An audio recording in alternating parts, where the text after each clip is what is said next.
Hey, welcome. This is Dr. John Bush for the Science of Fantasy Football website. This is Market Watch. We are looking at the FFPC market, the ADPs, early look in, just starting to transition into redrafting here. We've had the rookies. We've had time to at least get some initial thoughts. People are starting to make decisions. They're drafting, so we naturally need to start paying attention to potential bargains, and that's through the ADP price check opportunities for us and our drafting, and I play at FFPC, so that's why I started with this. So let's start first page. This is May 20th, 2022, the drafting landscape. So each of these yellow circles represents a player pick there, and I have divided the draft into positions, and we've started with wide receivers, tight ends, running backs, quarterbacks, defense, and kickers, just to kind of look and see where everything is at. The pink lines, the pink dash lines, represent 3 rounds. So at 36th, 72nd, 108, 144, and 180, and 216. So that gives us slivers of the draft landscape to observe. I also shifted each of the positions when there was a new draft past 12 picks. So it's kind of the nomenclature of the so-called running back ones, tight end ones, these kind of things. So I moved up the plot here, the player plot, by a little bit so you can see the transition. So let me show you here, for instance, in the first round here, first 12 picks, it's all about the running backs in the FFPC. But remember, FFPC is a tight end premium league. So tight ends get a little bonus for a catch, 0.5. So it's regular PPR. Everybody gets 1, but tight ends get 1.5. So that means that the tight ends that are thought to catch a lot of passes will be rewarded, but they'll be drafted early. So this is going to be atypical for a standard PPR non-one quarterback, non-tight end premium league here. So we see in the first round here, we see 2 running backs, 3, 4, 5, 6, 7. 7 running backs, 3 wide receivers, 2 tight ends. So notice if you go to the end of the second round, we have exhausted the first 12 running backs as far as picks there. So the public, the FFPC drafters are transitioning, coming out of round 2 to round 3. They're looking at that next wave of the so-called running back 2s there. Notice we're still in the back end of wide receiver 1s. So that's kind of interesting that the running backs are still kind of biased in the first couple of rounds there. The wide receivers definitely will start catching up, but for the first 2 rounds, it's all about the running back. 3 tight ends will be taken by the end of the second round, and then what is it? 8 wide receivers. So the reason I'm counting this in our market watch is you need to know where these transitions happen. So RB2s happen after 2 rounds. Wide receivers 2 begin round 3. Tight end 2s start at about the 120th pick. So you have this long string of tight ends here. So the top 5 tight ends are gone by the end of the 3rd round.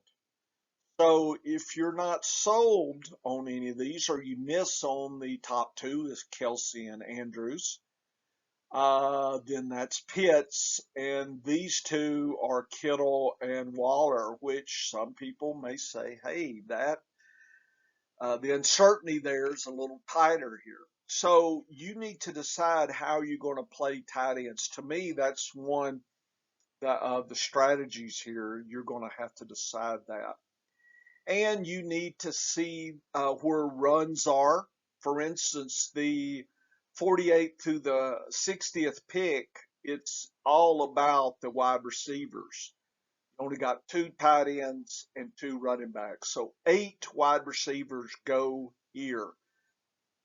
So wide receivers 2 are exhausted by the between the 48th and 60th. So if you're thinking of a and I'm gonna call them a mid sleeper, right? Mid sleeper, wide WR3 type. You need to be aware that don't take them too early, but by the end or the 72nd pick, certainly by the 84th pick, wide receiver 3s are gone. This allows you to make some decisions about your drafts, when and where. Look at the quarterback. Josh Allen is picked in after round 2. And then all the way to the 60th pick, people pick Mahomes and who's that? Herbert there. So you start wondering, is Allen that good? I think he's mispriced, and right now, Market Watch data's analysis telling me to not draft him.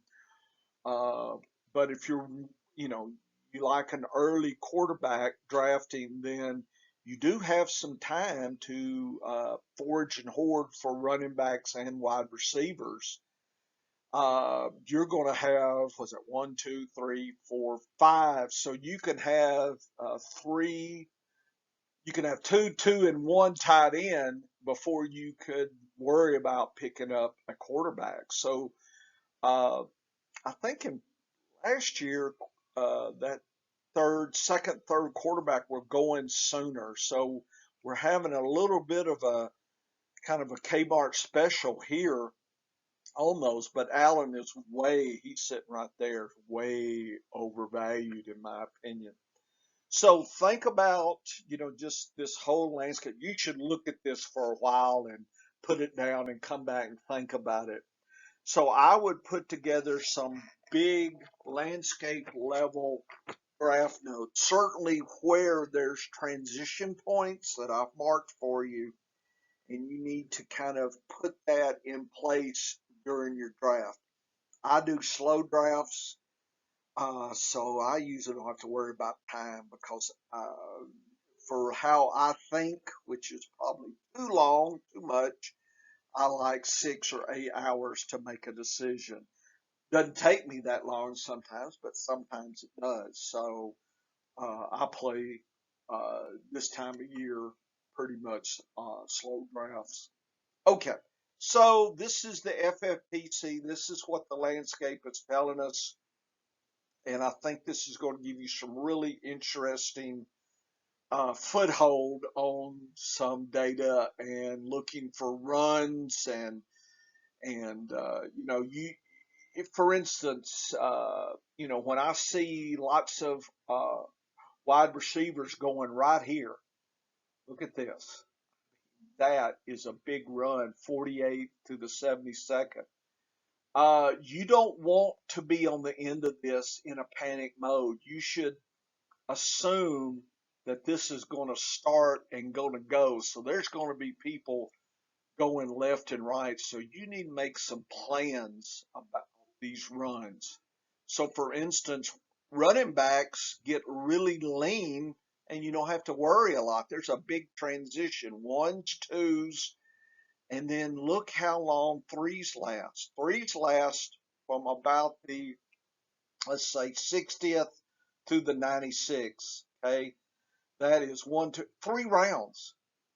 And that is 1 round longer than the ones and twos lasted. So, I'm not trying to pick up these RB3s here, okay, because you're going to be in the middle of the WR. So, you just need to decide how you want to play it. And I don't know anybody, if they're, successful, you've got to be paying attention to this landscape views here. Quarterbacks, just showing the FFPC ADP over here. Here's the overall rank, the player, the position, the team. Public score, this is my metrics here, and then the scaled score to the average. So Josh Allen is worth about 15% more than Patrick Mahomes. I don't believe so. And to me, given Lamar Jackson's running, I mean, this makes sense as long as he doesn't get injured. And Hurts is pretty high up there. He's a running quarterback. Here's Burrow as well. Murray at some point, and if you look at my lesson on quarterbacks, running quarterbacks, the older they get, the running opportunities slow down. So don't just assume if they ran last year they're going to do a lot this year. Be cautious. Okay. So I think there's some plenty good quarterbacks late. I tend to draft late. You can get I like Aaron Rodgers right there at the average. Cousins did pretty good last year. Winston, if you can stay healthy. So I'm probably maybe Stafford's okay. Dak, Dak Prescott. I mean, I see opportunities here that I can wait a long time before I'm having to pull the trigger. Here's just a graphical view. This shows Allen way up on everybody else. Look at that. And that I think is way overvalued, folks, right now in mid-May, end of May. So, and you can, I'll do another market watch or two every once in a while, and we'll just keep up with this. So you can come back, and if you're curious what was going on in May, well, you can pull this lesson back up, and that will be great for you. RBs, just to remind you, the first RB, 12 of them are gone by 24th pick. The second wave goes until about 50 something, but really most of them are gone before the 48th pick. So if you want an RB 1 and 2, they're gone by certainly the 48th pick here. I mean, I see this one way out there. It's kind of this transitional guy. Public doesn't know what to do with this one and probably that one. So these are more, and I don't want to use the word safe, but these are deemed better than these two. Okay, so the only thing about tiers, when you tier out players, is sometimes it gets a little wonky right here at the end of tiers. And you might be crying some tears at the end of the season. Okay, so that's what we're expecting. A little bit of a gap. It's going to be this dead zone, and people have talked about. So about the 48th through about the 72nd, we're talking 3 or 4 are taken right in. This is the dead zone. People are going probably a couple of wide receivers in here. Okay. They're doing RB, wide receiver, RB, wide receiver, or maybe a tight end or quarterback. So that's kind of what the public is doing. You need to decide, and people decide, do I go zero RB, zero WR, late quarterback, early tight end? Uh, I think if you play your hand right and stick to kind of value, you probably can have a competitive team. I've done some simulations years ago, and I'm not sure there is, one way. I do know, I think if you've got early picks, draft picks 1 to 6, you're probably in better shape than draft picks 7 to 12 this year and probably even last year. On average, right? Everybody's different, but there are some secrets out there. You might dig through my lessons. I don't know if I published that or not. Some stuff I don't publish. Okay. I mean, hey, you're getting this for free. Okay. The one or two that are listening. Thank you, by the way. Very good. I hope I helped you win. Let me know. Okay. Continuing on to RBs. This is just the rank, the FFPC ADPs, the player, the position, the team, the public scoring, and the scaled to average. And the ADPs are showing more gaps than the actual value if what the public is really saying there. So sometimes just because an ADP is of a certain level doesn't mean and doesn't translate to end of the season. Okay, it is a weak guide. Okay, and I have I think I got 8 lessons on ADPs looking at backwards thinking and historical. You need to go familiarize yourself with that. Don't just fall with ADPs. Let your opponents, slavishly pick by ADPs. You pick the value, you pick who's consistent, you pick for your team and yourself. Use the landscape, use some of the other metrics we have, and make some educated plays here. But if you look at the public scores and you say at the 90th percentile to the 100th, we're talking a bunch of players here. Okay, and there's a gap right here from 88 score to 85. So that's when you get to Brees Hall and Akers and Montgomery, there tends to be a drop, but it's hard to find a value drop. I mean, people might argue there's a little bit of a gap right here. Certainly in ADP there's a gap. Swift is kind of sitting here, kind of in it. I mean, if you draw the line, you could say Swift is right there. I'm not convinced that he is not as valuable as Mixon or Fournette or Barkley. I don't know. I'm not sure I would rank them this way, but that's what's going on. And for me personally, the notice the word least uncertain, seem to be in your top probably 4 or 5. And I think when you get down here in this crew, there's a lot of blemishes on these, right? And then uh, the dead zone there is starting kind of at the end of the top 25 or so of our RBs. So these are some of the players in that dead zone here, and here's the round one, little pink lines here, round two. You can just kind of see what's happening here. You can see after the 48th pick to the 60th, uh, Elijah Mitchell, and that's it. So, there's going to be a few more in there, but there's the dead zone this year. Okay. Look at that. 60 something, and there's like 5 right here. And then look at the gap to the 84th, almost 10 picks.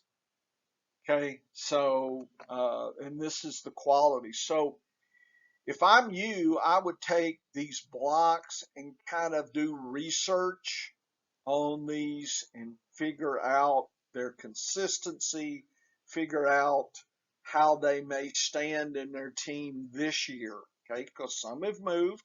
Chase Edmonds, an example, I'm looking at him. So now's the time to think about things, and you've got a little opportunity. You've got the landscape, and you can hit that hard. And you're going to start running across. We just did Brees Hall, James Cook. There's some of these other Damian Pierce. I mean, there's some of them.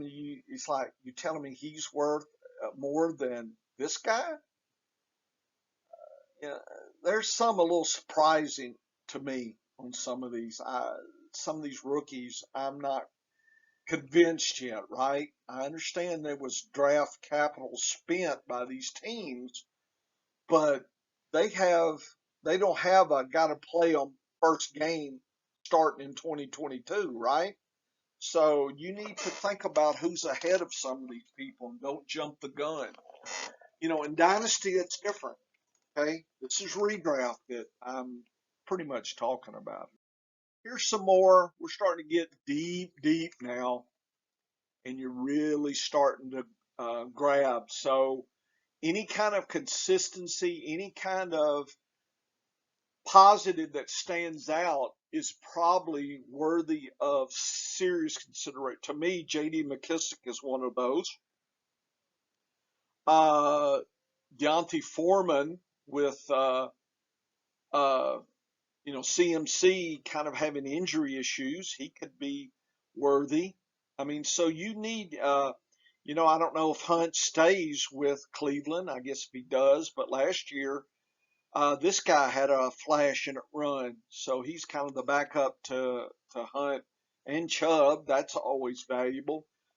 Don't know why Ingram is so down. If Kamara has to, like, is there some legal issues? He could have some early value, so that might be some type of picks as well. So in this range, you need to be very thoughtful about who and what that you're grabbing here. Okay. Okay. So moving then to the tight end slots. Okay. Looks like you grabbed the top five, and to me, I'm not convinced that Waller and Kittle are got a draft this year. I do like Pitts's, but he's got new quarterbacks. I don't know. I could see him getting some catches, but I don't know about the touchdown. Here is Andrews and Kelsey. You assume that they're going to be neck and neck, and they're going to go in the first round in a tight end premium situation. So I always advocate a barbell approach. You go early or you go late. And if I'm going late, I'm picking multiples kind of back to back or very close and trying to string. So now you need to look at strength of schedule in some of these tight ends in this range of the landscape and try to pick a couple that seem to, don't have the same bye week and have some positives in strength of schedule when one is off, the other one's on kind of thing, and maybe even three tight ends in a tight end premium league might not be a bad idea. So here's Kelsey and Andrews, and then a gap. Then you got Pitts, and you could say that's a gap. Then you got Waller and maybe Kittle right there. And then you got, well, a bunch. And then you have Hawkinson Schultz. Then you have Gertz, Goddard and Ertz. Then you have Knox. And then you start getting into some of these. And Gronkowski's not even on the team yet. So I would not. I would. He would only be taken for me if I'd already picked some of these for sure. He would be a bonus, but I would not start off my late tight end with him. I might grab one of these for sure, like a Knox, and then if you wanted to take a Gronk, okay, roll the dice. But it's a roll of the dice, and there's a lot of things, a lot of teams got new tight ends, so it is clear as mud down in here. So that's why I suggest uh, a streaming approach. Probably about Gasecki, that's about the average, below average. See a minus number, that means it's below the average right there. So there is that average, below average gap there, and you can look and see where these things fall and not. So I'm taking early, probably the 1, 2, or 3, or I'm waiting and trying to cobble together something. And hopefully then I'm picking up solid RBs and WRs that are going to benefit me if I have to miss out on these top three. I mean, you can't have every pick all the time, so you've got to make some trades and some concessions in your drafts. Okay, and this just shows, kind of illustrates. Here's the top three, third round, 36 pick. We got 5 gone. The next 3 rounds, we've got 3 gone. So you see, first 3 rounds we got 5, then we got 3, then we got maybe 4. Then it starts picking up. Look at this, 108th pick. Wow, to the 104, 3 rounds, and we've got 3, 9. What is that? 3, 9, 10, 11. Double what was picked in the first 3 rounds. So everybody's waking up and grabbing some of these at about the 108. So if you're doing the late strategy, don't wait too late, because this says if you wait past 144, it's going to get lean down here. So you definitely want some in this range here, at least your top first one, if you haven't grabbed some of these early ones. So barbell approach, the market watch suggests that's a viable approach here. Wide receivers, how we doing? Look at the landscape. You got the first 3 rounds, you could have your pick of any of the wide receiver ones. One could argue that even though they're stretched out, that many of these might have closer value than is shown by the drafting. There may be some bargains in this round here. Looks to me, look at the compression from 36 to 72nd. Oh my goodness. Look at that. It's almost 2 flights of wide receivers. 2s and 3s are almost gone. So they stretch out the one, and really everybody kind of wakes up. So it is going to be a free for all after the 3rd round, folks. It's coming. So there is your run. You need to prepare. How are you going to handle that? Okay.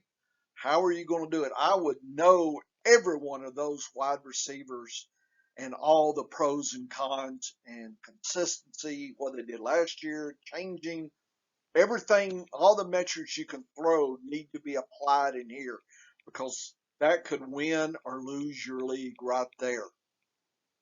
Okay, that's what's going to happen this year. The way this is setting up, to me, in PPR leagues, that's where you're going to gain leverage or you're going to lose leverage. So you need to spend some quality time hitting it hard. Okay, I'm warning you now. Looking at my market watch approach, that's what my analysis is telling me here. So you need to wake up, smell the wide receivers, and get to work. Here are the players. Here you can look at the public scores, and again, check it out. The first, what is it? 1, 2, 3, 4, 5, 6, 7, 8, 9, 10, 11, 12. So the first 12 are before round 3 is ended. And I'm not sure, look at that, only a 10% drop in public value. right? You can have your own value, but this is what the public is telling you. So really, you know, it, I don't know if you've got to have the top three here. I think Diggs is viable, Lamb is viable, Evans is Allen. Uh, Kind of interesting. Higgins and Chase there. Uh, Interesting. So if you like Chase, the public says you'll like Higgins too. So you can get a you know they would say you get about the same player.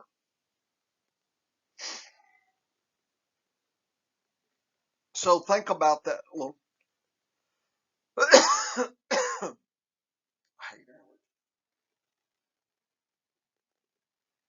Okay, can I talk? Yes. So think about that. Why pick the expensive if you can get about 9% off and get a discount? So think about some of these. Probably want two of them. Okay, that's just what the landscape is saying right now. And again, there's going to be a big run right here. Take a look. Wow. So here's your big compressed run. These are the ones you double, triple check right here. Okay. And like Godwin, for instance, I don't know if he's still physically able to play yet.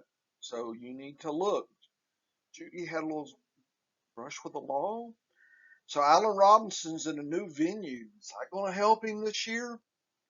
He has really had some, one would say bad luck, but you know, is it bad luck? I don't know. Thomas, okay, have you seen that we've got some question mark? That's because they're going here. If you didn't have question marks, they'd be up here. Okay, so you can't have the safety and get them late. Okay, that's just not how the value and the market is going to present to you. You have to eat some of the uncertainty. Okay, so that's just that's going to be your dessert, your bowl of uncertainty cereal. So just get ready. I'm just warning you that this is picking the right one in here could really make or break your league. I think this is one of these critical fulcrum positions in the draft this year. At least that's how it's stacking up with the market now. Okay, no joke. Next crew here. Again, we're still in this run here. And then notice about the 72nd pick, we're coming out of that run. Look at that. So we don't, 1, 2, 3, 4, 5, 6. So only 9 in here. So, people like Thielen. What's going on? Renfro. To me, I guess I'm overly optimistic in here. I see a lot of potential here.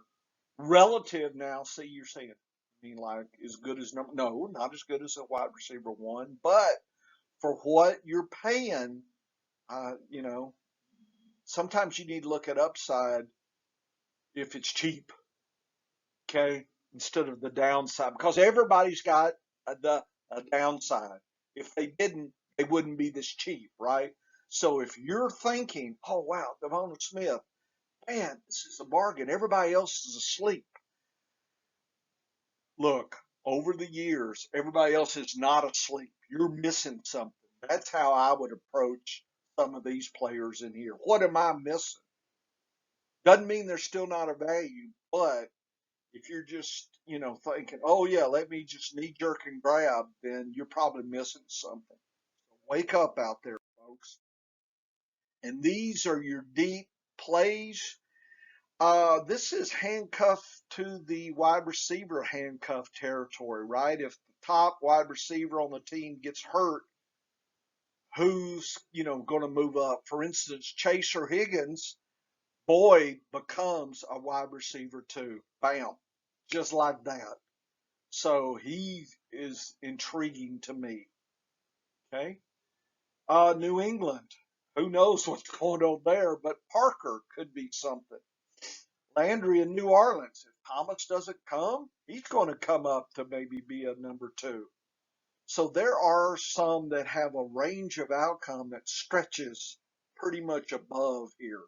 So I like to focus on the positives when it gets this deep because there's a lot of negatives. So you need to find the ones that have, everybody's got lots of negatives. So who's got a little bit more positives than some of the others? So now's the looking for the positives here. Wonder where Odell Beckham is going to do. He gets flashy and could and deliver any game. He's a great best ball late target here. Julio's another one. Could, get you 4 or 5 good weeks. Okay. And so this is the deep, deep. This is, you can't even see the water. It's so deep. So fish, almost any of these that have any kind of positive should be a pick, right? So this is, uh, you know, depth here. And again, uh, there's a lot of duds in here, but there's some good ones too. So pick your poison well. If you look at some of my lessons on ADP as we end my market watch, very rarely will you find a WR1 in at this range. Okay. So in your head, if you, oh man, everybody's asleep. Nope. Doesn't have that lesson. Okay. Couple of rounds ago. No. You might get a wide receiver 3 out of this group. Okay. That'd be a great bargain. Or a couple weeks, or help you through a bye week or something, or a COVID. Oh yeah. That's what these people can do for you. Pick the right ones. Okay, this is Market Watch. My name is Dr. John Bush. This is May 22nd. I think I'll get this out maybe tomorrow on the Science of Fantasy Football website. Listen to our podcast. Me and D Mike, we're tearing it up. And please come and join us. The one or two of you that have stayed with me here. Good for you. I hope I want you to win. Let's crush them this year. Okay, take care.